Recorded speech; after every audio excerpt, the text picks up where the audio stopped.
Você já percebeu que algumas pessoas vivem para agradar as outras, mesmo se destruindo por dentro? A necessidade compulsiva por agradar muitas vezes pode ser vista como bondade, mas na maioria das vezes é uma forma de escravidão emocional. Se vocês quiserem saber sobre o tema de hoje, fique conosco após o sinal da vinheta.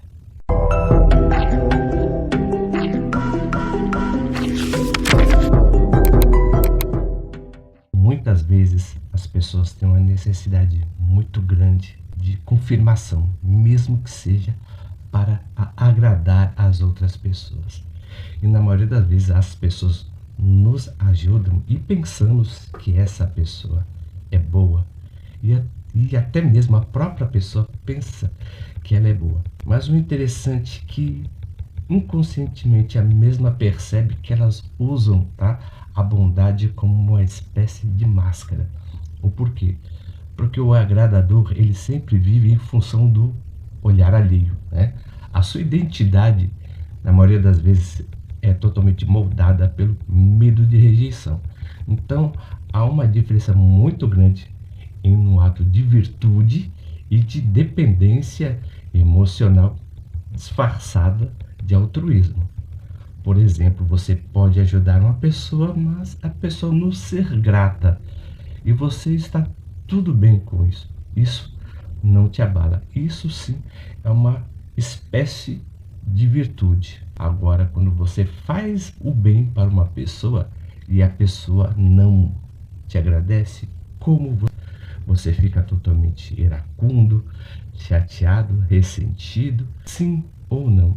Porque na maioria das vezes, se você sente chateado por uma pessoa não responder, né, ao seu ato de bondade, muitas vezes você faz isso não porque você gosta da pessoa, mas você tem medo de ser rejeitado pela mesma pessoa. Então isso, na maioria das vezes, é um ato que é totalmente compulsivo, tá? Disfarçado na maioria das vezes de altruísmo. Então o agradador compulsivo não pratica o altruísmo, né? Ele encena apenas uma espécie de sobrevivência, né? Ou seja, ele sempre tenta agradar o outro para que ele possa ter uma sensação de utilidade. Então, essa bondade é um medo, né? Por exemplo, profundo de rejeição e de abandono. Mas o que há por trás, né, da psicologia da compulsão por querer agradar? O interessante é que há uma diferença também muito grande entre vínculo e dependência, né? Tem um termo, né, no hinduísmo que é muito interessante, que se chama Bhakti Yoga. Ou seja, você faz algo porque você tem vínculo com aquela pessoa. Você não tem a necessidade de ser totalmente agradado por agradar aquela pessoa.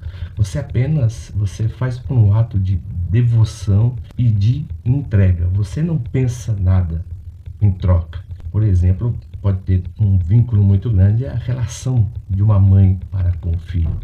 O filho muitas vezes pode ser ingrato, a mãe fica triste, mas ela sempre continua fazendo, porque o vínculo que ela tem com o filho é incondicional.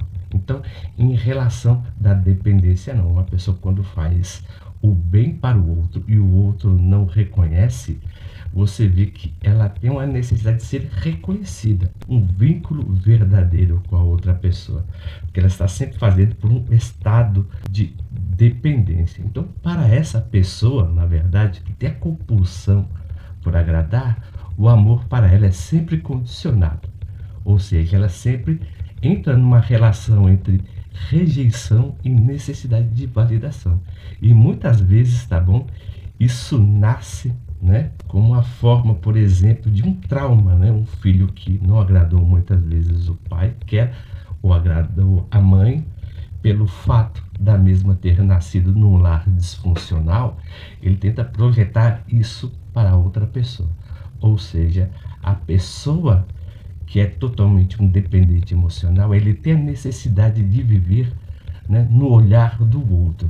Então, por exemplo, ter bom desempenho num relacionamento, né, não é uma espécie de crença, mas sim é algo, por exemplo, que você faz porque você ama.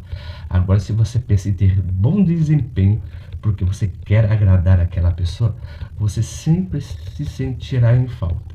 Por quê? Porque sempre vai se sentir em falta, porque ela tem uma relação de dependência com a outra pessoa, tá bom? Então, a dependência ela sempre gera, tá, um sinal de utilidade que a mesma tem para com o outro, porque você vê que o relacionamento da pessoa não é verdadeiro. Ela tem um senso muito grande de utilidade dentro dos relacionamentos. Nada é costurado, nada leva tempo, nada, por exemplo, se torna coeso, mas sim totalmente fragmentado, porque a mesma, para agradar, vai pisar sempre em ovos. E se vocês estão gostando do tema de hoje, se o nosso tema é totalmente relevante para vocês, por gentileza, se inscrevam no nosso canal, aperta o botão das notificações e dê um joinha. Nós publicamos os nossos vídeos todas segundas, quartas e sextas às 20 horas, tá? Então, como eu não gosto de me delongar muito, eu quero falar, por exemplo, pelo mecanismo, né, da manipulação interna. Por quê?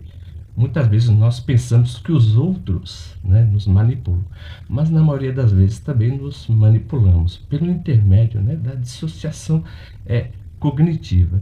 Então, quando uma pessoa agrada costumeiramente a outra, na maioria das vezes ela desagrada a si mesma. Então, a mesma vai distorcer a sua própria vontade para manter a ilusão da aceitação. O interessante é que quando falamos, por exemplo, ilusão, é um véu, né?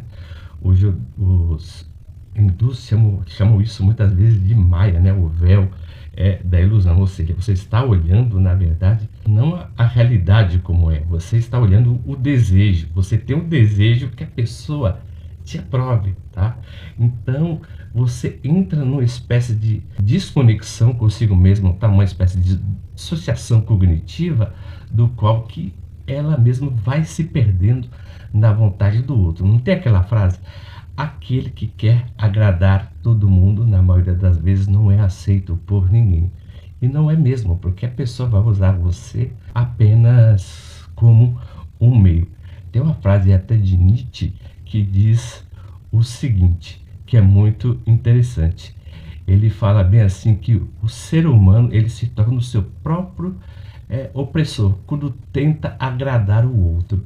E com isso ele se sente explorado e injustiçado pelo outro, mas não praticamente pelo outro, mas pela sua própria incapacidade de se posicionar, né? Ou seja, quando você quer fazer a vontade do outro, você não quer se posicionar, você tem medo de falar, não, você tem medo de estabelecer limites, porque você, na maioria das vezes, tem um medo de ser totalmente, tá, abandonado. Mas qual é a consciência que devemos ter a partir desse viés? É você ter uma consciência. Por quê? Porque se tudo que você faz está mediado por essa compulsão de querer agradar ao outro, você sempre estará à mercê dos seus próprios sentimentos em relação ao outro. Então você sempre vai viver totalmente neurótico, tá? E uma relação que você tem também é de ato. Ou seja, você tem que ver, por exemplo, algo que te impulsiona a querer agradar. Olhar esses gatilhos. E esses gatilhos sempre nascem das percepções que temos da realidade, que é totalmente distorcida. Então, uma pessoa que sempre vive para agradar, ela quer viver totalmente alienada, por mais que ela não se aceite. E por que isso? Porque se o outro não a validar, ela também não validará a si mesmo. Então, este é um dos primeiros passos. Se vocês gostaram do tema de hoje, se o nosso conteúdo foi pertinente e tem sentido para vocês, por gentileza, compartilhe, tá, o nosso vídeo para outras pessoas que precisam, né? E também comentem que eu irei, né, responder com o maior carinho. E como sempre, eu agradeço o carinho e a atenção de todos. E não esqueçam de se inscrever, viu? Que precisamos muito da sua ajuda. E até o próximo vídeo.